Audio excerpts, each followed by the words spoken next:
Hello అందరికీ. ఈరోజైతే ఇంకొక కొత్త వీడియోతో మీ ముందుకైతే వచ్చానండి. ఇదొచ్చేసి మా కాశ్మీర్‌లో మా థర్డ్ డే అండి.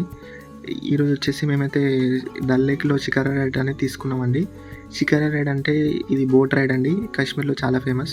మీకు కూడా తెలిసే ఉంటది. కాశ్మీర్‌లో విజిట్ చేయాల్సిన ఫేమస్ ప్లేసెస్‌లో ఈ శ్రీనగర్‌లోని ఈ డల్ లేక్ కూడా ఒకటండి.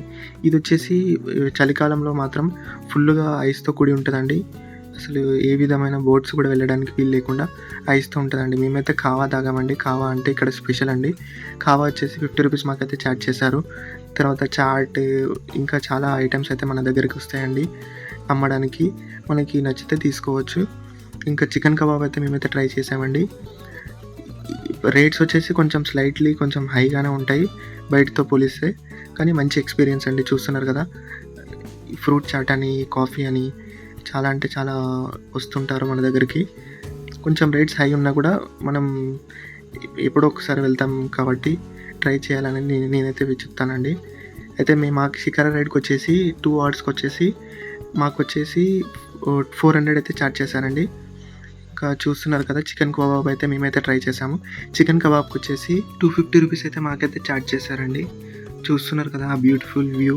బోట్ హౌస్ ఉంటది. ఇక్కడ స్టే చేయాలంటే స్టే చేయొచ్చండి. ఇంకా అందులోనే ఆ షికారా రైడ్‌తో పాటు అక్కడ టెక్స్‌టైల్స్ కూడా ఉంటాయండి. బట్టలు ఏమన్నా తీసుకోవాలంటే అవి కూడా చూయిస్తారు. తీసుకెళ్ళి బోట్‌లో నడిపేవాళ్ళు. అది కూడా విజిట్ చేసాం మేమైతే. నచ్చితే తీసుకోవచ్చు, లేకపోతే లేదండి. షికారా రైడ్ తర్వాత ఇంకా మేమైతే వెంటనే పహల్గామ్ అయితే వెళ్ళామండి. ఇది మా డే 3 కాశ్మీర్‌లో. పహల్గామ్ వచ్చేసి కాశ్మీర్‌లో ఫేమస్ ప్లేసెస్‌లో ఒకటండి. పహల్గామ్‌లో అరకు వ్యాలీ, ఆరు వ్యాలీ, బేతాబ్ వ్యాలీ, చందన్వారి అని 3 ప్లేసెస్ ఫేమస్ అండి. చూస్తున్నారు కదా! ఈ వ్యూ మాత్రం కాశ్మీర్‌లో ఇలా ఉంటాయండి ఇల్లులు మాత్రం. చందన్వారి అని ఉంటదండి. చందన్వారి వచ్చేసి అమర్నాథ్ యాత్ర తెలుసు కదండీ అందరికీ. అమర్నాథ్ యాత్ర చేయాలనుకునే వాళ్ళు చందన్వారి వచ్చేసి మెయిన్ సెంటర్ అండి. అక్కడ నుండి అమర్నాథ్ యాత్ర చేసుకోవచ్చు మనం. ఆరు వ్యాలీ, బేతాబ్ వ్యాలీ అని 2 ప్లేసెస్ ఉంటాయండి పహల్గామ్‌లో. అవి కూడా కవర్ చేయొచ్చు. కానీ మేమైతే ఆల్రెడీ ఢిల్లీ ట్రిప్ చేసి మేము ఇక్కడ కాశ్మీర్‌కి వచ్చామండి. మరీ ఎక్కువగా మేమైతే ఏం ఎక్స్‌ప్లోర్ చేయలేదు కాశ్మీర్‌లో.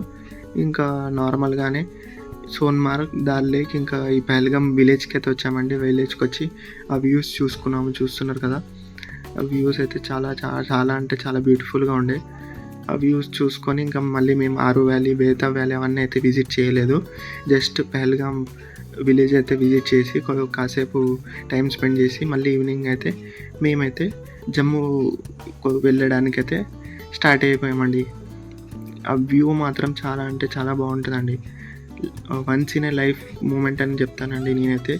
ప్రతి ఒక్కరూ కాశ్మీర్ అయితే జీవితంలో ఒక్కసారైనా వెళ్ళాలండి. చాలా అంటే చాలా కొత్తగా ఉంటుంది అసలు వ్యూ. డెఫినెట్‌గా ఎంజాయ్ చేస్తారని నేనైతే అనుకుంటున్నాను. మేమైతే ఈవినింగ్ అయితే ఇంకా స్టార్ట్ అయిపోయాము. జమ్మూకి వెళ్ళేసరికి మాకైతే నైట్ అయిపోయిందండి. ఇంకా నైట్ అయితే మేమైతే ట్రైన్ తీసుకున్నాం. ఈవినింగ్ ఆ సన్సెట్ అయితే చాలా అంటే చాలా బాగుండండి. అసలు చెప్పాల్సిన అవసరం లేదు. అసలు ఎంత మంచి ఎక్స్‌పీరియన్స్ అంటే మాకు అసలు చాలా అంటే చాలా బాగా అనిపించింది మాకైతే. ఆ సన్సెట్ ఇంకా కొంచెం స్నో కూడా పడుతుండే అండి. నేనైతే వీడియో క్యాప్చర్ చేయలేదు. ఆ సీన్స్ అయితే చిన్నగా అయితే స్నో కూడా పడింది మేము వెళ్ళే దారిలో ఈవినింగ్ టైంలో. చూస్తున్నారు కదా! మేమైతే డిసెంబర్ 2nd వీక్‌లో వెళ్ళామండి. ఇంకా ఫుల్ స్నో మొత్తం ఉండాలి అనుకుంటే గనక డిసెంబర్ లాస్ట్ వీక్ నుండి ఫిబ్రవరి లాస్ట్ వీక్ వరకైతే మీరైతే విజిట్ చేయండి. చాలా అంటే చాలా స్నో దొరుకుతుంది మీకైతే. ఇంకా మేమైతే జమ్మూ తావీకొచ్చేసి జమ్మూ తావీ నుండి మేమైతే ఆగ్రా స్టేషన్ వరకు ట్రైన్ తీసుకున్నామండి. ఆగ్రా స్టేషన్‌కి అయితే రీచ్ అయిపోయాం. కానీ అక్కడ మేమైతే తాజ్‌మహల్‌కి విజిట్ చేద్దాం అనుకున్నామండి. మేమైతే అక్కడ డిన్నర్ అయితే చేసాము. తాజ్‌మహల్ విజిట్ చేద్దాం అనుకున్నాం కానీ కుదరలేదు. ఈవినింగ్ అయిపోయింది. ఇంకా ఈవినింగ్ అయిపోయిందని చెప్పేసి అక్కడ నుండి మళ్ళీ ఆంధ్రప్రదేశ్ ఎక్స్‌ప్రెస్ ఉండే అండి వరంగల్ వరకు. ఆ ట్రైన్‌లో మేమైతే ఇంకా లోకల్ కోచ్‌లోనే వచ్చేసాము హైదరాబాద్ వరకు. వరంగల్ వచ్చి వరంగల్ నుండి మళ్ళీ మేము సికింద్రాబాద్ వరకైతే వచ్చేసామండి. ఈ వ్యూస్ అన్నీ ఆగ్రా టు వరంగల్ వచ్చే రూట్‌లో వ్యూస్ అండి.